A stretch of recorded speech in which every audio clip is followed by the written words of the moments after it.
Hi అండి. ఇవాళ ఎర్ర కందిపప్పు అదే మసూర్ దాల్ అంటారు కదా! దాల్ ముడి మనకి స్వీట్ షాపుల్లో దాల్ ముడి దొరుకుతుంది కదా! అది మనకి మోడర్న్ మార్కెట్‌లో గానీ, సూపర్ మార్కెట్స్‌లో గానీ దొరికిద్దండి దాల్ ముడి అనేది. దాంతో కర్రీ వండాను. ఈ కర్రీ ఎంత అద్భుతంగా ఉంటుంది అంటే అసలు పిల్లలు వదిలిపెట్టకుండా తినేస్తారు. దానికోసం ఒక కప్పు దాల్ ముడి అదే ఎర్ర కందిపప్పు ఇట్లాగా ఉంటుంది కదా! మనం ఒక గిన్నె తీసుకొని అందులో వాటర్ పోసేసి చక్కగా నానబెట్టుకోవాలండి. ఇది కనీసం ఒక 2 గంటలన్నా నానబెట్టాలి. మన దగ్గర టైం లేకపోతే వేడి నీళ్ళల్లో ఒక కనీసం 15, 20 నిమిషాలన్నా నానబెడితే చక్కగా నానిపోతుంది. ఇప్పుడు ఒక కుక్కర్ పెట్టుకొని ఆయిల్ వేసుకోవాలి. ఆయిల్ వేసుకొని ఆయిల్ కాగిన తర్వాత ఉల్లిపాయ వేసి వేయించుకోవాలి. ఉల్లిపాయ, పచ్చిమిర్చి 2 వేసి చక్కగా వేయించుకోవాలండి. ఈ ఎర్ర కందిపప్పుని మసూర్ దాల్ అంటారు, దాల్ ముడి అంటారు, చాలా పేర్లు ఉన్నాయండి.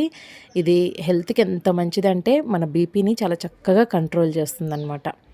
ఈ ఉల్లిపాయలు వేగిపోయిన తర్వాత మనం అల్లం వెల్లుల్లిపాయ పేస్ట్ వేసుకొని వేయించుకోవాలి. అల్లం వెల్లుల్లిపాయ పేస్ట్ వేగిన తర్వాత ఒక్క స్పూన్ శనగపిండి వేసి వేయించుకోవాలి.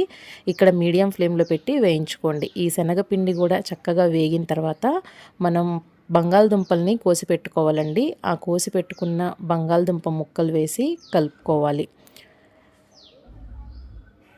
ఈ మసూర్ దాల్ వల్ల మనకి డైజెషన్ ప్రాబ్లం ఏదైతే ఉందో అది చాలా తొందరగా క్యూర్ అవుతుందండి. చాలామంది అది తింటే అరగదు, ఇది తింటే అరగదు అనుకుంటారు కదా! అలాంటి వాళ్ళకి కూడా ఈ మసూర్ దాల్ అది దాల్ ముడి ఎర్ర కందిపప్పు అనేది చాలా మంచి హెల్ప్ఫుల్గా ఉంటుంది. ఈ బంగాళదుంపలు కూడా 2 నిమిషాలు వేగిన తర్వాత నానబెట్టుకున్న మసూర్ దాల్ ఉంది కదా దాల్ ముడి, అది కూడా వేసుకొని కలుపుకోవాలి. ఇది హెల్త్ ప్రాబ్లమ్స్ అదే మనకి హార్ట్ ప్రాబ్లమ్స్ ఉన్న వాళ్ళకి కూడా చాలా చక్కగా మంచిగా సొల్యూషన్ దొరికిద్దండి మసూర్ దాల్ వల్ల. అదేవిధంగా ముఖ్యంగా ప్రెగ్నెంట్ లేడీస్కి అయితే ఇది మంచి హెల్త్ బెనిఫిట్ అనే చెప్పచ్చు. ఇప్పుడు ఇందులో స్పైసెస్ వేసుకోవాలండి. ఉప్పు, కారం, పసుపు వేసుకొని వేయించిన ధనియాల పొడి, జీలకర్ర పొడి కూడా వేసుకొని కలుపుకోవాలి. కొంచెం గరం మసాలా కూడా యాడ్ చేసుకోండి.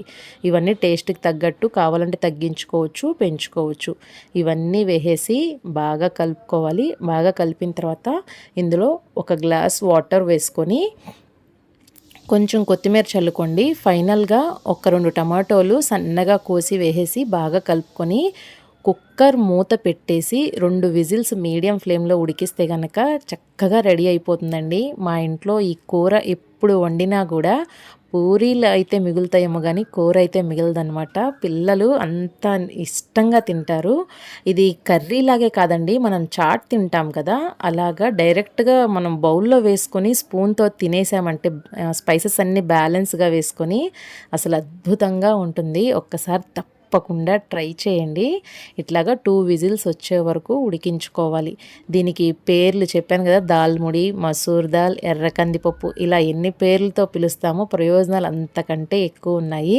హెల్త్కి చాలా మంచిది, మంచి బెనిఫిట్స్ ఉంటాయి. చూసారా, 2 విజిల్స్ వచ్చిన తర్వాత చక్కగా ఈ విధంగా ఉడికిపోతుంది. పైన కొంచెం కొత్తిమీర చల్లుకొని నేనైతే పూరీతో సర్వ్ చేస్తున్నాను. ఇది చపాతీలోకి తినచ్చు, చెప్పాను కదా, ఉట్టి కూరైనా తినేసేయచ్చు. ఆహా, చూస్తుంటేనే నోరూరిపోతుంది కదా. చాలా అంటే చాలా కమ్మగా ఉంటుంది, అద్భుతంగా ఉంటుంది. మస్ట్ ట్రై రెసిపీ అని చెప్తానండి. తప్పకుండా ట్రై చేయండి. ఈ వీడియో కనుక నచ్చితే లైక్ చేయండి, షేర్ చేయండి.